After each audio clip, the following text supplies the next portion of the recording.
Good morning, and thank you for joining our panel today and to talk a little bit more about protecting what matters most for your organizations and a tool for managing risks.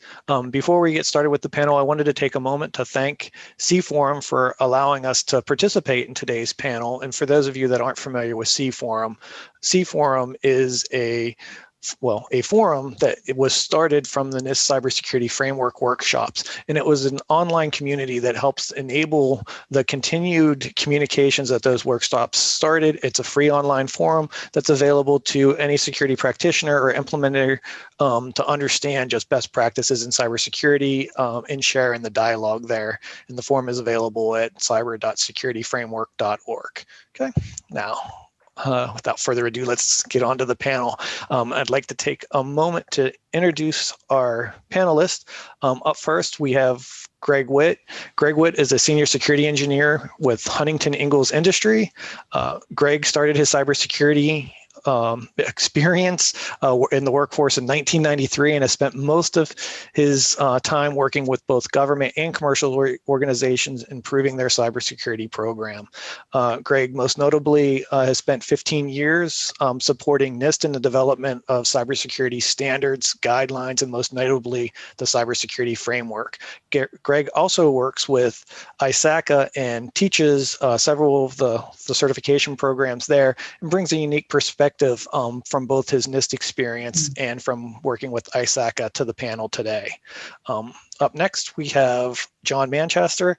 John is a cybersecurity program manager at Johns Hopkins Bloomberg School of Public Health with over 25 years of industry experience spread across managing enterprise systems and cybersecurity at both K through 12 and higher education institutes.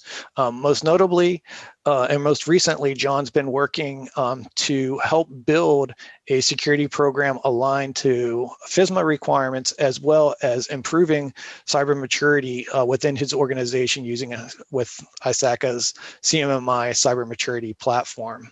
And then rounding out the panel today, we have Leilani Lager.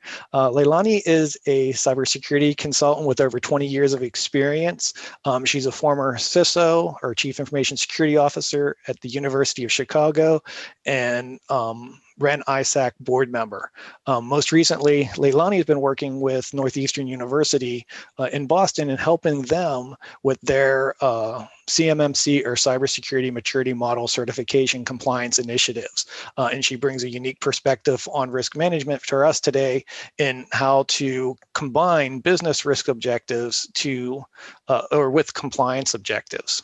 Okay, so very excited, and thank you all for joining us today on the panel. And as we get started on the panel, please feel free to ask questions throughout, and the panelists will be happy to answer your questions in addition to the questions within the panel. Okay, so to help us get started, Greg, let's start with you. And could you help us tell us a little bit more about some of the work that you've been doing recently at NIST, specifically with enterprise risk management and your perspective on enterprise risk management? Oh, sure. Thanks, Tom. I think one of the things that's really exciting for me is working with the brilliant people at NIST. As a contractor, I'm able to get a broad perspective of what many of their scientists are working on.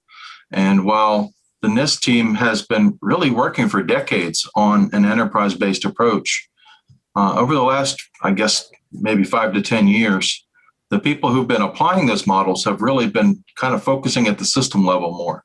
We lost a little bit of the perspective of the enterprise level view. And what we found was there was this need to kind of remind the public one more time that there needs to be ways that we can do all of these important things at the system level in the cybersecurity risk management field, but to never forget that the guidance for how we do that and the results of what we do need to be integrated with the enterprise risk management.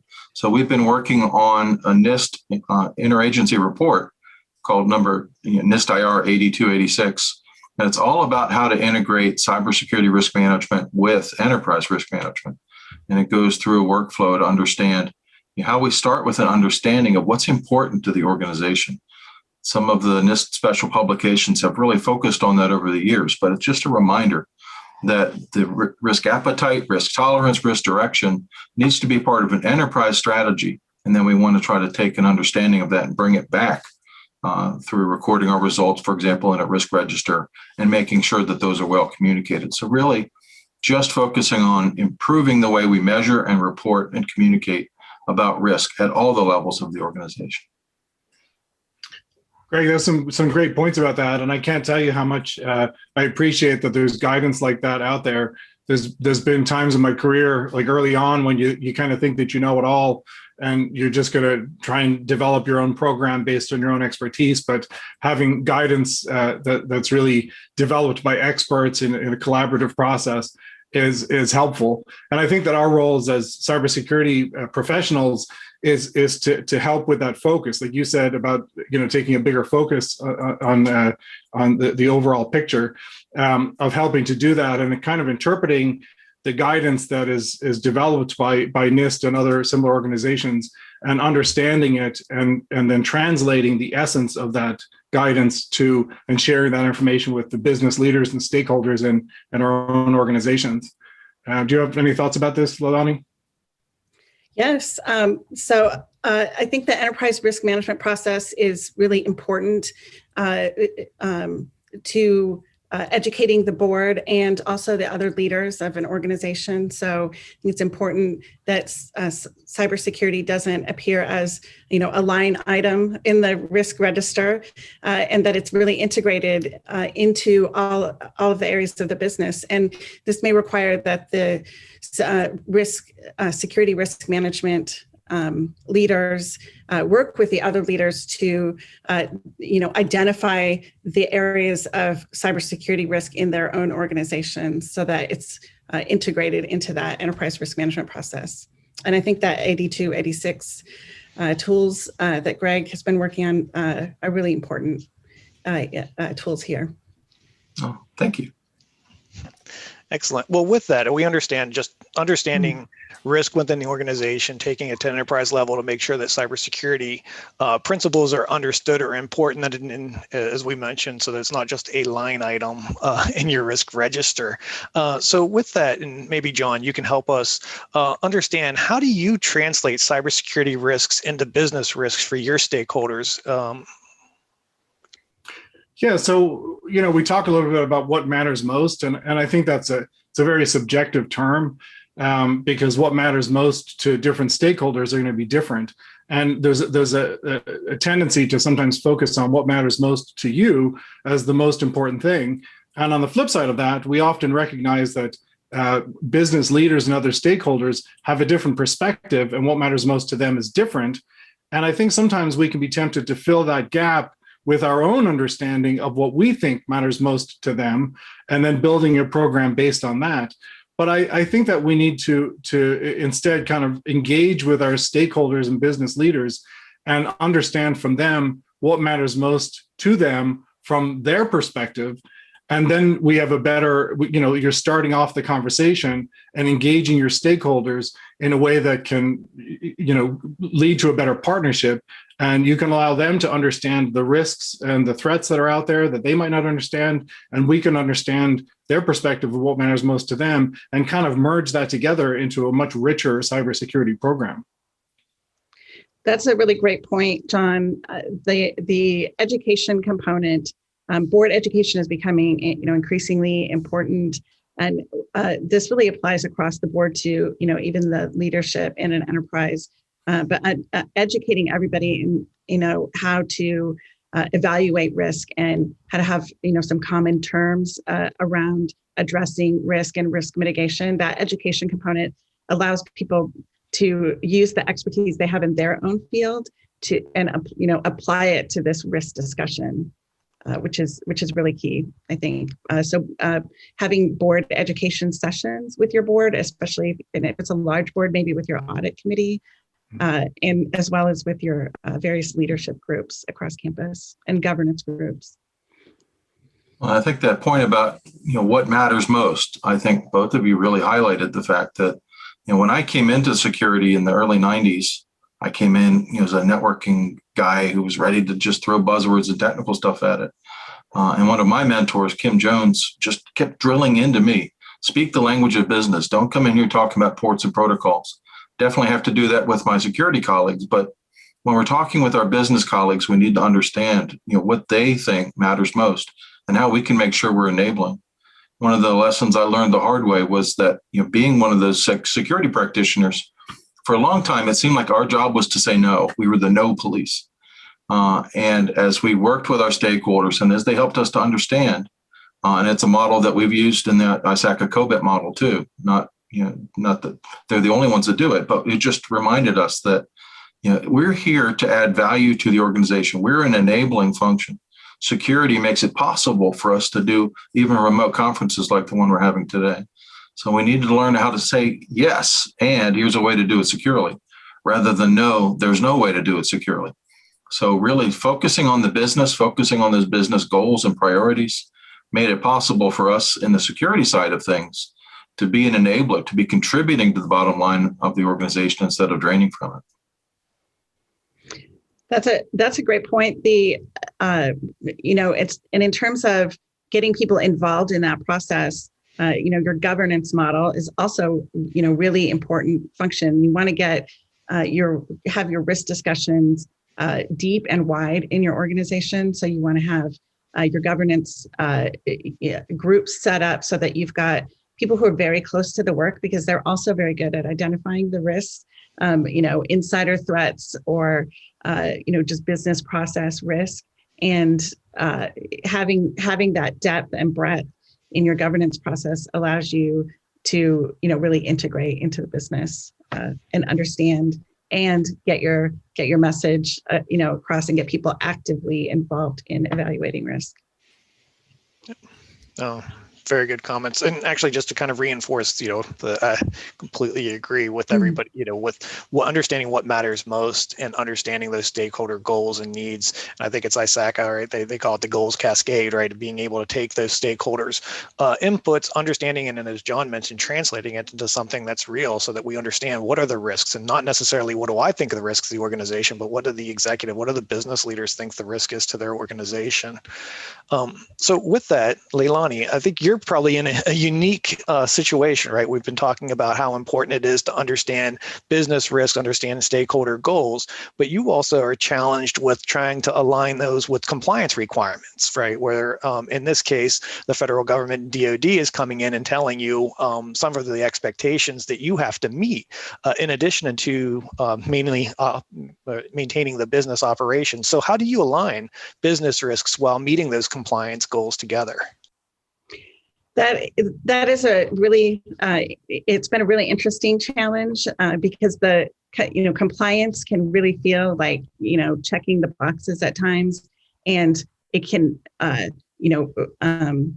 there are situations where, being very strict about meeting a compliance goal can feel like it's interfering with operations. So, I've spent many years now in higher education, and so I'm very focused on the risks to things like research, and compliance can, if you're compliance focused without that risk point of view, you can ignore the fact that you may have risk to your very operations.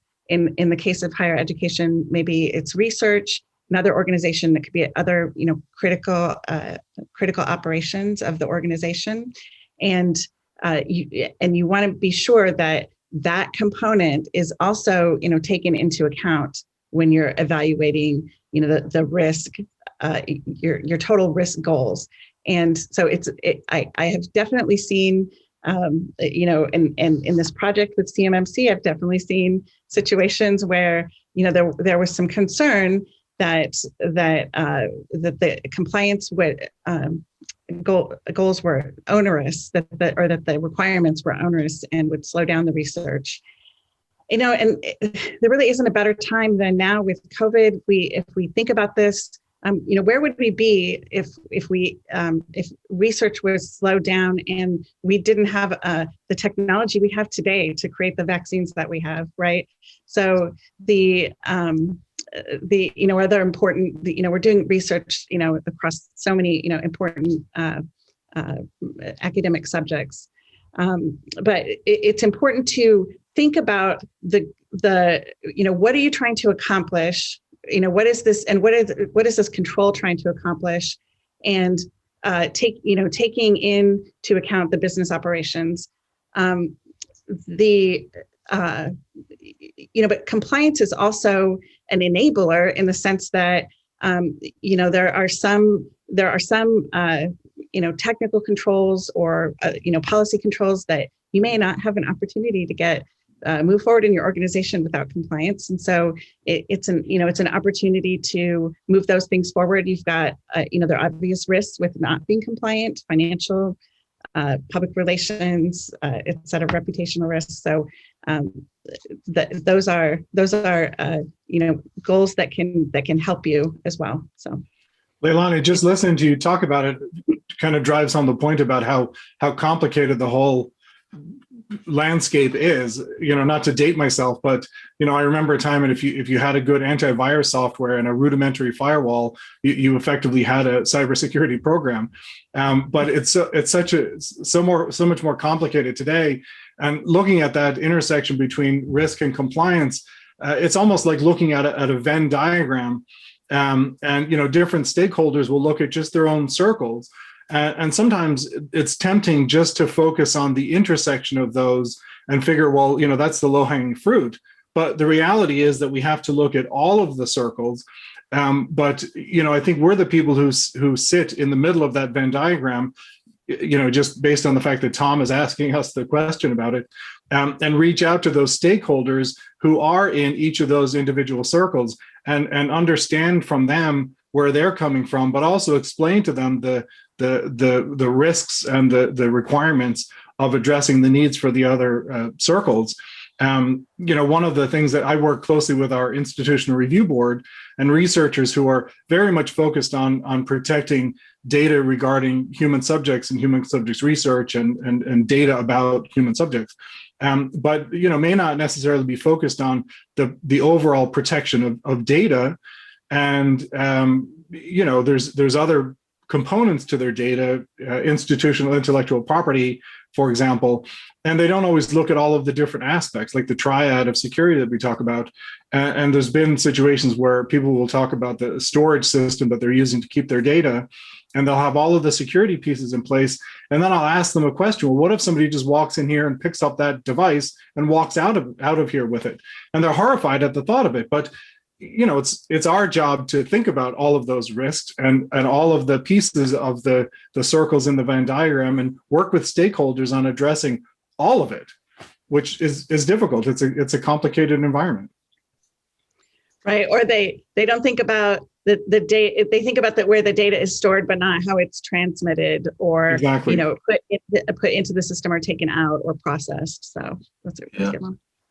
Well, absolutely. And I can share from someone that's worked with the team at NIST is that I see both sides of it. Like you said, John, it is a Venn diagram. Too often we see people that go into one ditch or the other, where they're thinking either they've got this compliance centered mindset where they're just thinking about checking boxes, not really seeing the forest for the trees, or they're minimizing that compliance need and ignoring the fact that we've made promises to our constituents and to our contract teams, to our regulators, so many others. So I think we've got to try to find that middle ground, just like you said, John. I think one of the things that makes me smile about is one of my friends from the CMMI Institute, Doug Grindstaff, used to say that it's time for a Copernican shift. He used to say that compliance is the exhaust that comes out of a well-working engine.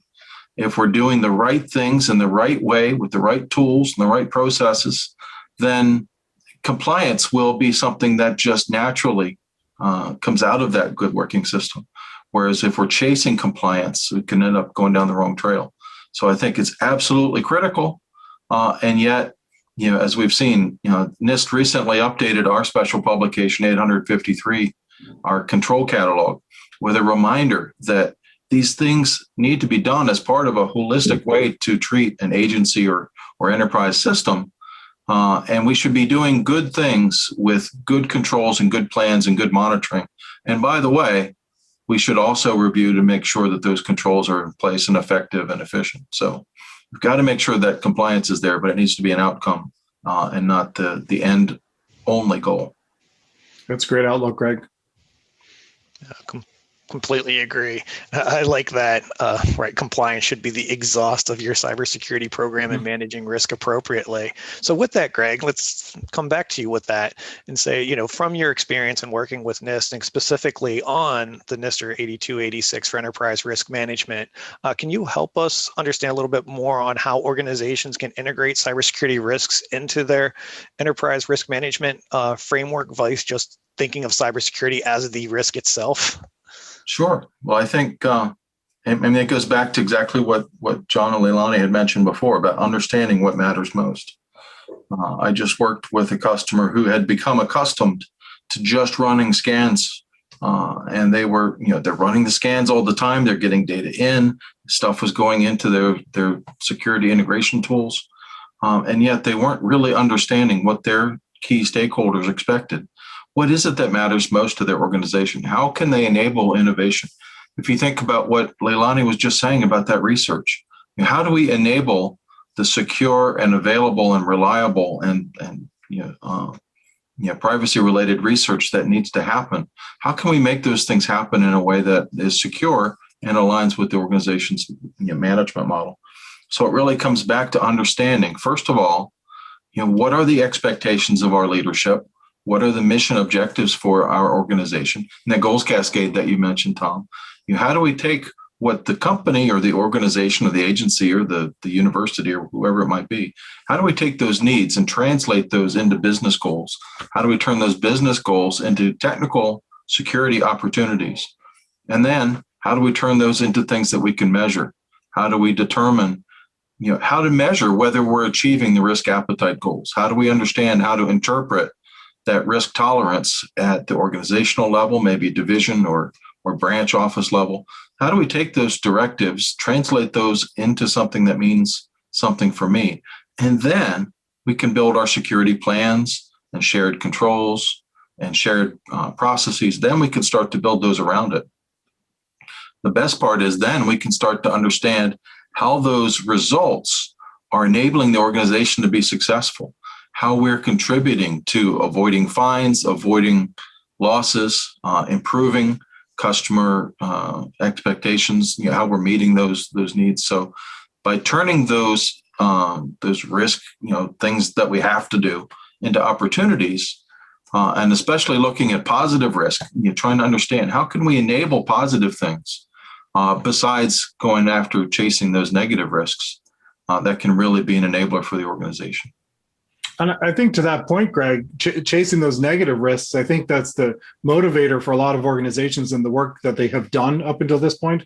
They'll react to something happened in the past that caused them harm or caused them risk, or some business leader is listening to the radio in the morning, they hear about the latest thing that's happening, and they'll come in and direct their cybersecurity team to react in some way to it. But the result of that is a lot of cybersecurity programs that I would say they're ad hoc and chaotic and not well formed. But it's looking at those guidances that come from NIST and ISACA and other organizations that kind of help us to put a structured approach on it. And I was reading part of the intro to the NIST 8286, and there was a section in there that says that most enterprises do not communicate their cybersecurity risk guidance or risk responses in consistent, repeatable ways. And I think that kind of summarizes the problem that we have to overcome. We have to put some structure around our programs and address all of it in a meaningful way. Otherwise, we're just leaving ourselves exposed in one area or another, and it's gonna cause us harm at some point in the future again. And it's not that we won't have to be reactive to emerging situations, right? But having that repeatable way that you communicate is so important. When I was at the University of Chicago, we had a whole process for, anytime there was a major vulnerability or a significant attack, that sort of thing, how we communicated that to our organization was both structured and coordinated with various stakeholders on campus and at our hospital system. So we had, so everybody was communicating in the same way. They knew what to expect. They knew they would get an email, with here's what the situation is, here's how we're responding, and here's what you should do to protect yourself and protect our organizational assets. And you can have multiple, you can have processes for, so your general organizational population. And then it also doesn't hurt to get in front of this with your leadership. So if there's an emerging situation, to be regularly in communication, so they know that if they read about something or hear something on the news, that they're going to hear from you about that as well. And that inspires a lot of confidence, and it gives you a lot of opportunity to have good conversations with your leadership and your board. Well, when those things happen, Leilani, there's nothing better than somebody in a leadership position hearing something on the radio and then telling you to react to it, and you being able to say, well, we're already covered. And that goes back to the exhaust that Greg was talking about. If you have a structured program and you're already following the things that you need to do, it's most likely that you've already mitigated the risks that are being announced on the radio that morning. So you're already ahead of it. And it's, it just feels so good to be in that position sometimes, because we all have been in the other side of it where it doesn't feel so good. One of the things that we saw is in the development of the cybersecurity workforce, we asked people, or not the workforce, but the cybersecurity framework. We asked what's working and what's not. And one of the key factors in whether an organization was successful in the cybersecurity program was whether they had just an engagement between the senior leaders and the operational team and the business leaders in between. So just having that dialogue, just knowing that there's a dialogue that's happening and communication's going on can make such a big difference for an organization. That makes very sense. Hearing you talk about just the communication that's required, understanding those stakeholder goals that we started today's discussion with, translating that into what needs to be happen. Very important that we're communicating effectively. So with that, maybe as one of our last questions here, we can help the audience understand, when it comes to those communications and working with the executives and the operations teams, what metrics have you found that help, what metrics and reporting formats have you helped or found that work best for those communications? I'll just open that up to the panel here from your experience. Well, I like to, with the board, I think, the ERM reporting format is really, where things are going now. And I think that's a good format for your board and consistent with what other parts of the organization will be doing. I think having metrics on the more technical controls are more audience specific. So you want to get the metrics on your vulnerability management results into the hands of the system administrators, the system managers, and owners, so that they can be, empowered to react to those things, and then that can be reported at in a more narrative format, maybe to your board via your risk register. I really like in those situations to use scorecards. So, and the scorecards don't need to go to the board, but having that scorecard format really helps. Nobody wants to be last, in my experience, or nobody wants to be, have a very, a low, bar. Where everybody else is exceeding the expectations. And so, it gamifies it a little bit. And it's really effective with things like vulnerability management, security awareness training, compliance, anything where wide adoption or compliance is necessary. And then with the board, I also recommend developing from your risk registers a heat map of some sort, not with every single risk on it, but whatever the organization has decided are, your top 5, say, risks, have that heat map and show over time. It's really important to show over time how you're reducing the risks, right? So, and you may not get the risk, from red to green, however you want to, display that kind of, maybe in a heat map format, but how you've moved the bar, right? You've reduced risk, you're moving in the right direction. I think I'll jump in and say I fully agree with you, Leilani, that having those reports targeted to the right audience is critical, and measuring things I think is even more important, because if you're doing something and not measuring it, you're probably just not doing it well at all. and getting them. Like some of my examples are, you mentioned cybersecurity awareness training. I've been working hard on that this past year and actually getting some good traction on it. And mostly as a result of things that have happened that were harmful to us. And people felt the pain, and now they're willing to pay a little bit more attention to it. But one of the things I do with reporting is sending quarterly reports to the departmental leaders in each of the departments, kind of gauging their statistics. And in annual reports, I'll report that overall so they can see compared results to other departments. Like you said, nobody wants to be last. But other targeted things like the threat intelligence information is very important to me, because I think as cybersecurity experts, we need to really be on the front edge of what's going on and knowing what's out there. But that's a lot of information to weed through. So, I start each day by weeding through as much of that information as I can and summarizing it into a meaningful report and sharing that with stakeholders so that, we don't all have to weed through all of the information. But yet the necessary information is in the hands of the people that need to have it. So, like you said, targeting that information to the right audience is critical. That's a great point, John. I think one more thing I would add is, for a long, long time, we in the security world were trying to teach the board of directors and the leadership in the organization to be security people. I found I needed to go back to school myself and learn more about the business side of things.